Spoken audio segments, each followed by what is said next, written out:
अब बू और शी का प्रिंसिपल हमने पढ़ा था। बू माने रिइंफोर्स करना और शी माने XIE, शी माने रिड्यूस करना।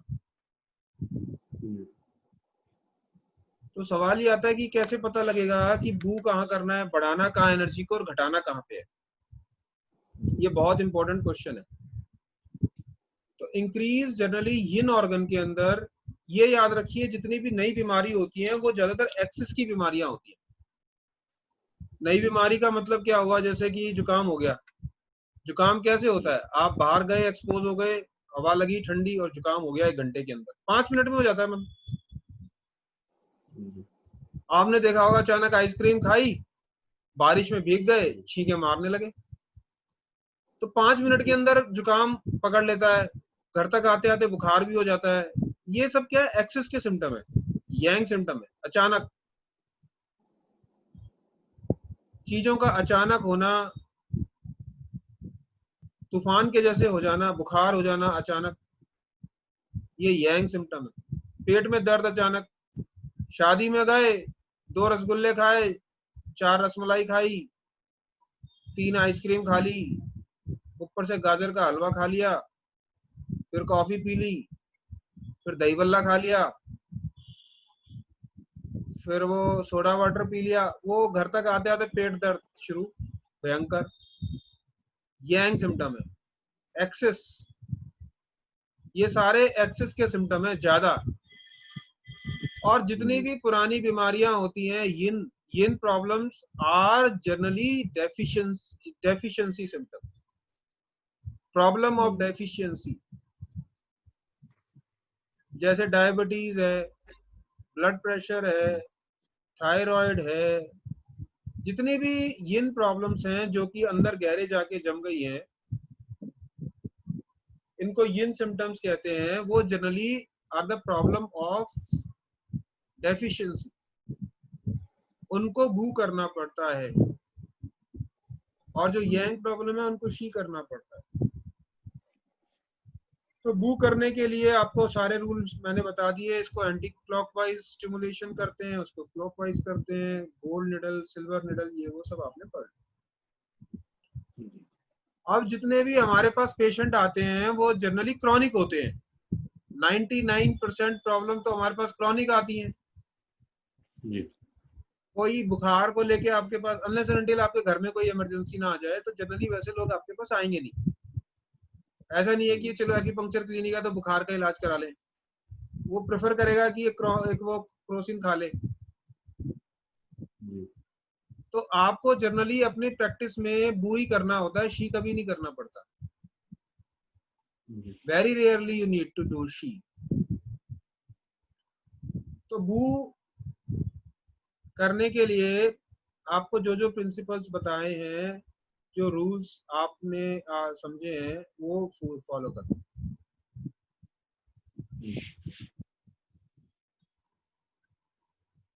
क्लियर हो गया? क्रॉनिक प्रॉब्लम में बू और नई प्रॉब्लम में शाई, शी, दी, जो मर्जी बोलो, जैसे भी बोलो, रिड्यूस करना। ये बात क्लियर हो गई?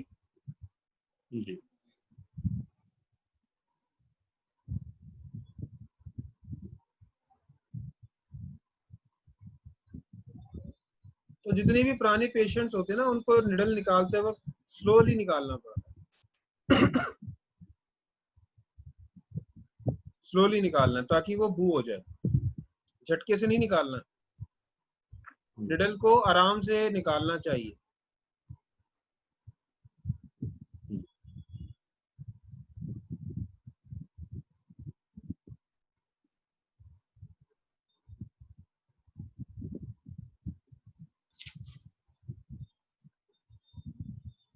एक और चीज होती है जिसको बोलते हैं डेची, DEQI, डेची, DEQI, डेची।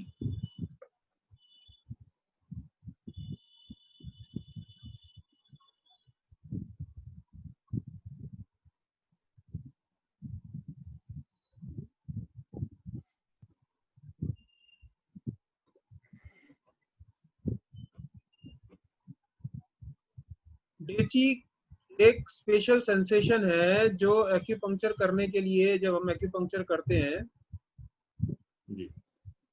तो इसका इस्तेमाल करते हैं। जब मतलब निडल लगाते हैं तो एक अजीब सी सेंसेशन पेशेंट फील करता है। पेशेंट कहता है कि मुझे एक अलग सी सेंसेशन आ रही है, झंझनाहट हो रही है। एक वो सेंसेशन लाना, पैदा करना हर पंक्चरिस्ट के लिए बहुत जरूरी है। जब तक डेची जनरेट नहीं होती, एक्यूपंक्चर करने का कोई फायदा नहीं है। वैसे तो रिजल्ट आएगा, निडल लगाओगे तो भी रिजल्ट आएगा, धीरे धीरे आएगा, लेकिन अगर आप डेची जनरेट करते हैं, निडल लगाने के बाद आपको वो डेची सेंसेशन आती है, डेची पैदा होती है, तो फिर रिजल्ट इमीडिएटली बहुत फास्ट आएगा।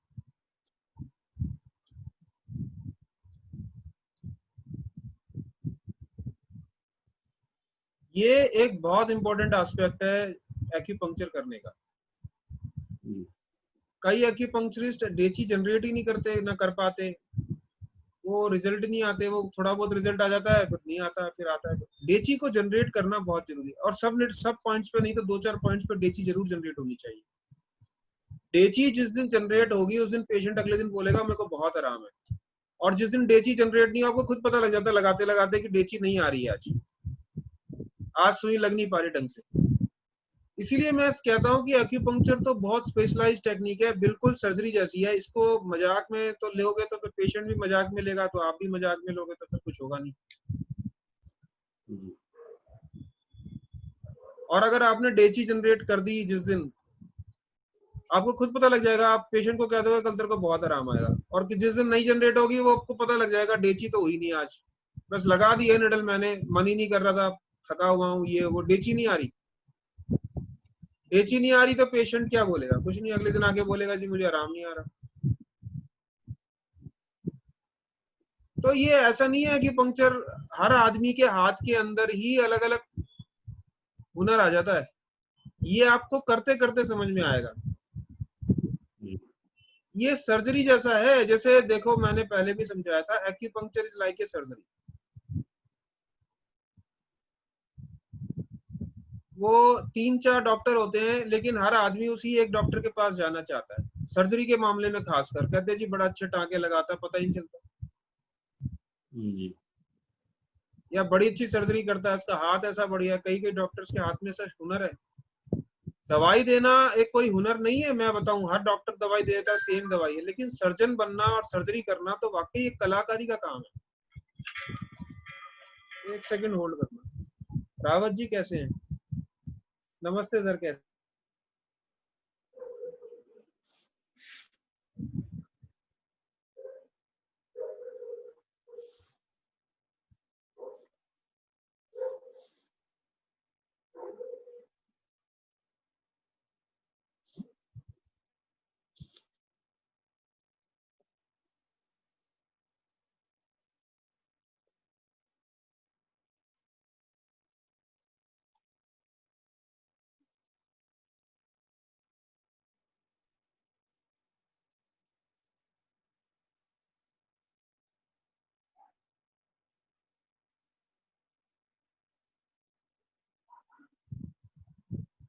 नहीं नहीं नहीं, भेज दो, 11 11:30 भेज दो तो और अच्छा है।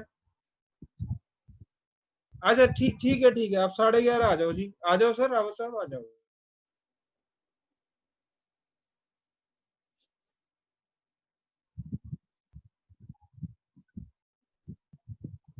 हाँ जी, तो वो आपके हाथ में कलाकारी पैदा हो जाती है, इसीलिए हर एक्यूपंक्चरिस्ट अपने आप में यूनिक है।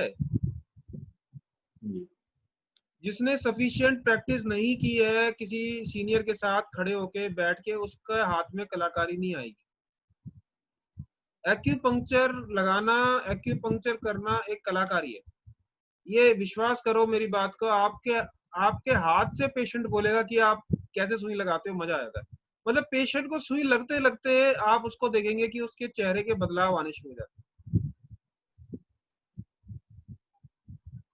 एक्यूपंक्चर जो है एक्चुअल में मेडिकल साइंस है, वहां बैठे बैठे पेशेंट बदल जाता है।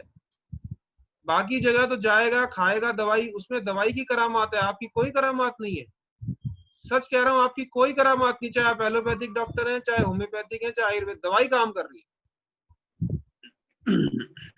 आप क्या कर रहे हैं पेशेंट के लिए, बताइए आप क्या कर रहे हैं? आपको सिर्फ एक बात पता लग गई कि भाई गिलोय खाने से ये ठीक हो जाता है, तो गिलोय दे रहे हैं, बस आपकी इतनी करामात है कि आपको एक बात पता लग गई, बाकी लोगों को नहीं पता लगी। लेकिन एक्यूपंक्चर में तो अगर आप पेशेंट के लिए नहीं कुछ कर रहे हैं और बिल्कुल आपका दिमाग ही नहीं चल रहा और बिल्कुल नहीं करना चाहते, तो पेशेंट ठीक नहीं हो सकता। वो डेची सेंसेशन इतनी इंपॉर्टेंट चीज है। आप बताइए किसी और थेरेपी में क्या ऐसी दम है? किस डॉक्टर की क्या करामात है बताइए? हर्ब की करामात है, जड़ी बूटी की करामात है, एलोपैथी में दवाई की करामात है, केमिस्ट भी वही दवाई देगा, डॉक्टर भी वही दवाई देगा, क्या फर्क है? लेकिन जो सुई धीरज लगा लेगा, जो सुई जितेंद्र लगा लेगा, जो सुई राम लगा लेगा, वो जरूरी नहीं कि चौथा आदमी भी वैसी लगा दे। और ये करने से आएगा प्रैक्टिकल। वाकई धीरज सही कह रहे, प्रैक्टिकल कब शुरू होंगे, प्रैक्टिकल कब, क्योंकि सारा एक्यूपंक्चर तो पढ़ाई थ्योरी तो इतनी है ही नहीं, प्रैक्टिकल है। तो वो जो सेंसेशन आप फील करते हैं जब सुई लगाते हैं, सेंसेशन जो आप महसूस करते हैं और पेशेंट जो महसूस करता है, वो बहुत इंपॉर्टेंट है।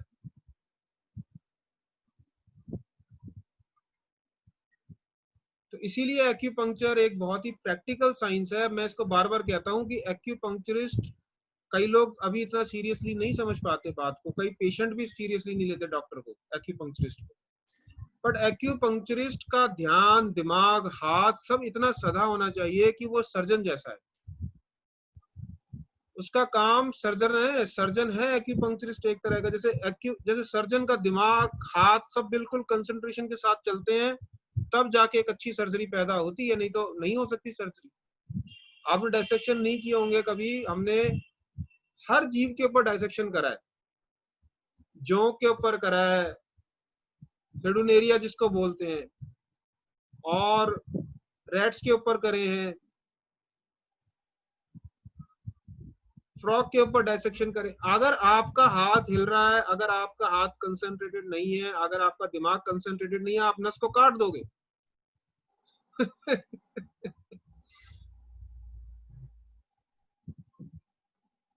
तो बहुत कंसंट्रेशन के साथ काम अगर आप कर पाते हो, तभी आप एक अच्छे सर्जन। इसी तरह से जब आप एक्यूपंक्चर लगा रहे हो, उस दौरान आपका दिमाग और कॉन्शियसनेस, आपका ध्यान बिल्कुल सही तरीके से होना चाहिए, वो इधर उधर ना बिखरे। तो अगर आपने एक अच्छा एक्यूपंक्चर बनना है, तो मेरे साथ कुछ दिन काम करो। एक सेकंड देना। हाँ जी मैडम, कल आ रही है ना आप?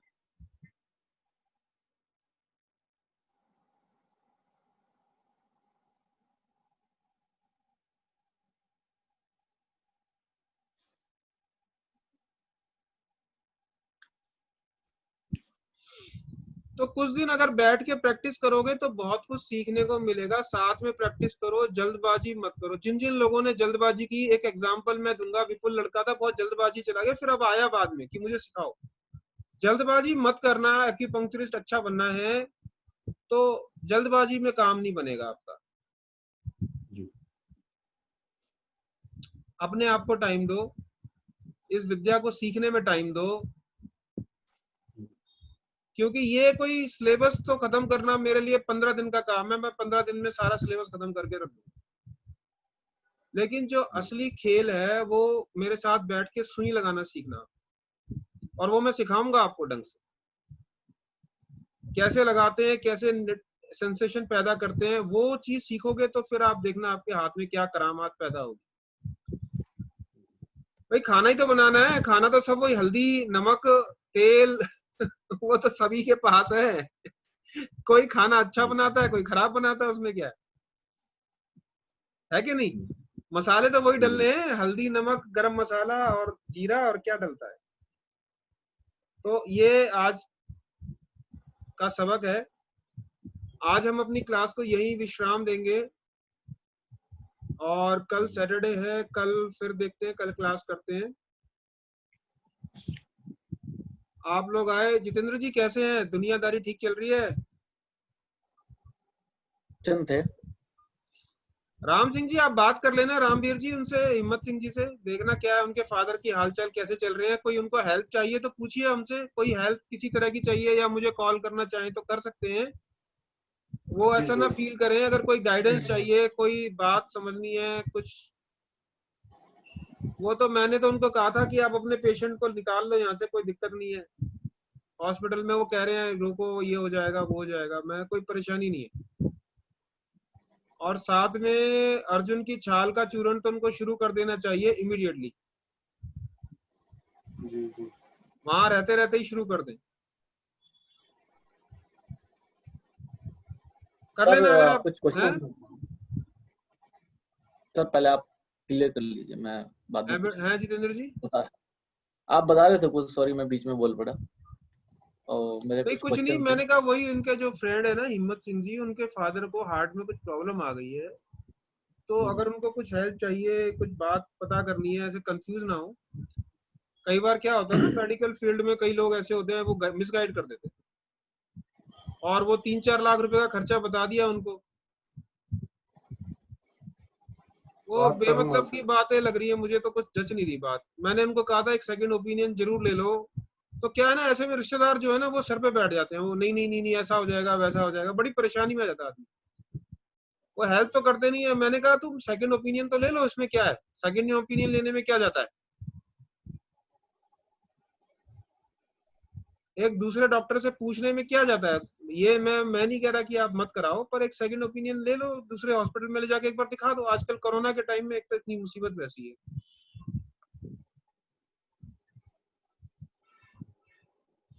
ठीक है जी, तो आज की यहीं पे मुलाकात खत्म करते हैं। कल फिर हमारी मुलाकात होगी, सेम समय सेम जगह। एक सेकंड। हाँ हाँ बिल्कुल बिल्कुल, सेकंड बोलिए। हाँ आप सर, अपने मेरे मन की पास बात बोलिए। हाँ बोलिए, मन की बात बताइए। दो पेशेंट है सर, तो उनको थोड़ा डायग्नोस किया था मैंने, और उनका सर, एक पेशेंट को T4 वर्टिब्रा बैक साइड में, T4, T5, T6 और T7 तक पेन है, और उसको गैस का भी इशू है, एलर्जी का भी इशू है सर। तो मैंने उसको सिर्फ ये अपना, आपने पॉइंट बताया था, हाथ वाला प्रेशर दिया था, उससे उसको काफी रिलीफ हुआ, लेकिन 20% तक अभी उसको अभी रिलीफ नहीं हुआ, क्योंकि मैंने सिर्फ उसको एक्यूप्रेशर पॉइंट दिया था, प्रेस किया था। तो आप मुझे इसमें बताइए सर, उसको क्या एडवाइस कर सकता हूँ मैं, उसको क्या ट्रीटमेंट और दे उसका सकता कोई हूँ? एमआरआई एक्सरे हुआ है कमर का? थोरेसिक, टी माने नहीं सर, थोरेसिक वर्टिब्रा। हाँ। जी थोरेसिस वर्टिब्रा में है उसको पेन, और राइट साइड में है, लेफ्ट साइड उसका हो कोई गया है एक्सरे, एक तो सबसे पहले कितनी एज है पेशेंट की? और 45। Male female? मेल है, मेल है। हाँ, तो गेट हिज एक्सरे डन। सबसे पहले तो एक्सरे कराइए। अगर एक्सरे नहीं हुआ है तो इमीडिएटली उनका एक्सरे होना चाहिए।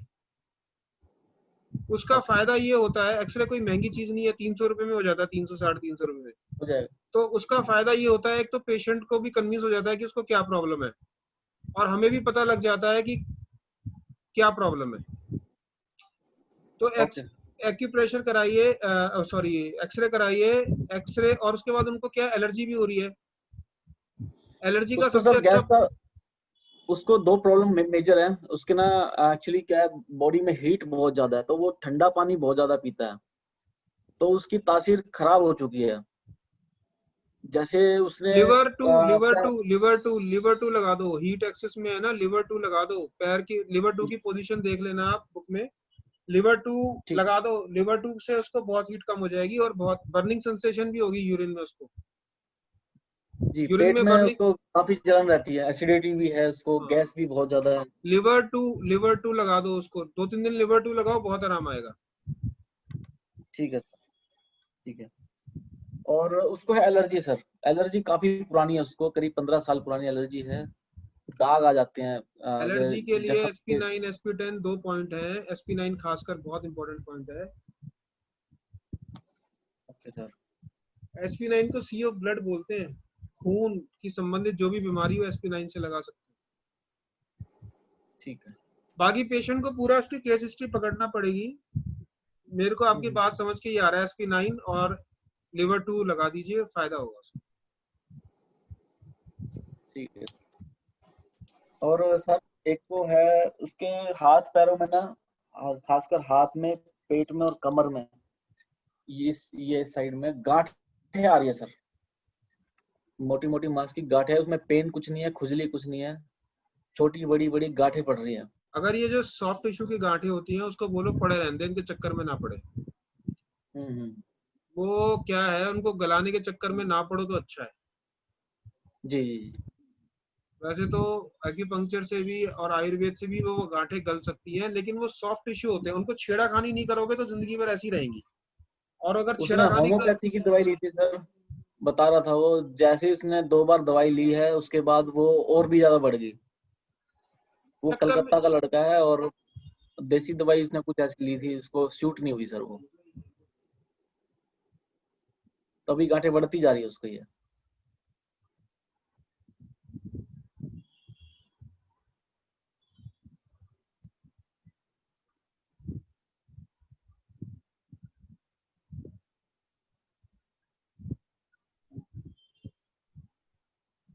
शरीर में अगर गांठें हो रही हैं तो इसके केस में भी SP9 तो लगेगा लगेगा, एक पॉइंट तो SP9 लगेगा।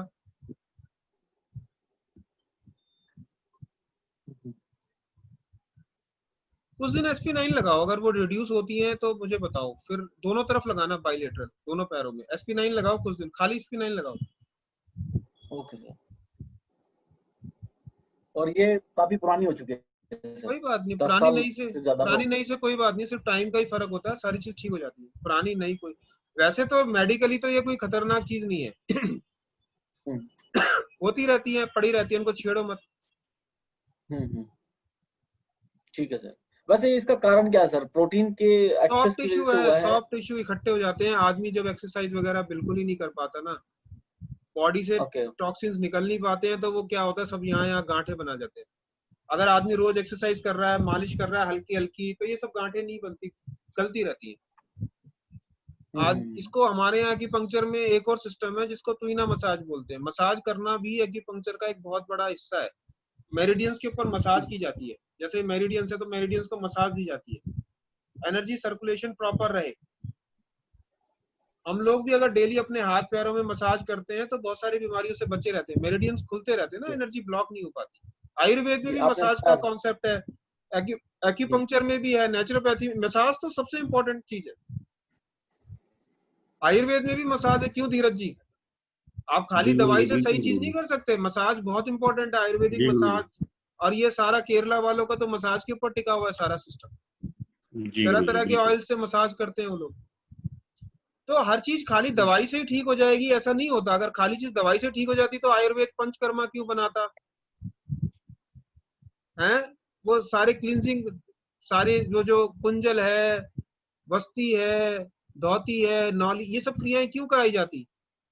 कहने का मतलब ये है, क्लींजिंग प्रोसेस बहुत इंपॉर्टेंट है। जी गुरु जी। पेशेंट का क्लींजिंग, उसका एनिमा लगना चाहिए, उसका पेट साफ होना चाहिए। अगर उसका पेट साफ नहीं होता है, कॉन्स्टिपेटेड रहता है, गैस बन रही है, तो ये सब चीजें गांठे गुठे बनेंगी।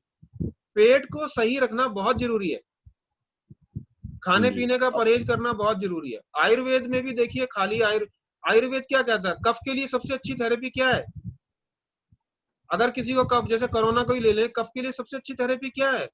अगर कफ ठीक ही नहीं हो रहा तो क्या थेरेपी है सबसे अच्छी? सबसे अच्छी थेरेपी कुंजल, पानी पी के और गला साफ, इससे लंग्स में जमा हुआ सारा कफ निकल जाता है। ऐसे 2-3 दिन करने के बाद फिर उसकी दवाई शुरू की जाती है, फिर अड़ूसा और दूसरी चीजें दी जाए तो 2 दिन में खांसी ठीक हो जाती जी। है। पित्त के लिए सबसे अच्छी लंग्स थेरेपी है लैक्सेटिव, दस्त लगाना। और कफ की सबसे अच्छी थेरेपी है लंग्स को साफ करना। भागवत जी ने लिखा, ये बिल्कुल क्लियर है। अगर आप किसी का लंग्स का प्रॉब्लम, कोरोना की केस में भी आदमी रोज कुंजल कर रहा है और गला साफ कर रहा है, ये कफ निकलता जाएगा, उसका सारा कफ निकलता ही यहाँ से है। बॉडी का 70-80% कफ इस एरिया में होता है। अब अगर वो इसको ठीक नहीं कर रहा, चाहे साइनस का पेशेंट है या किसी का भी पेशेंट है, और खूब दवाई ठोके जा रहा है, दवाई ठोके जा रहा है, तो ठीक थोड़ी होता है वो। क्लींजिंग प्रोसेस बहुत इंपॉर्टेंट है बॉडी का, समझ रहे हैं? ठीक है। बहुत बहुत धन्यवाद आप लोगों का, क्योंकि इसका अब समय भी खत्म हो रहा है, गोल्डन पीरियड Thank खत्म you, होने sir. जा रहा है। चलिए ओके जी, मिलते हैं फिर कल। आप लोगों का बहुत बहुत धन्यवाद, आप लोग आए, बड़ा कीमती समय आप देते हो अपना। मैं तो हैरान हूँ कि आप लोग इतना बेकार की बातें सुनने के लिए भी आ जाते हो। चलिए अरे ओके नहीं जी, sir. गुरुजी, बड़ी कृपा गुरुजी। धन्यवाद जी, बाय बाय, बाय बाय, खुश रहो, आनंद करो।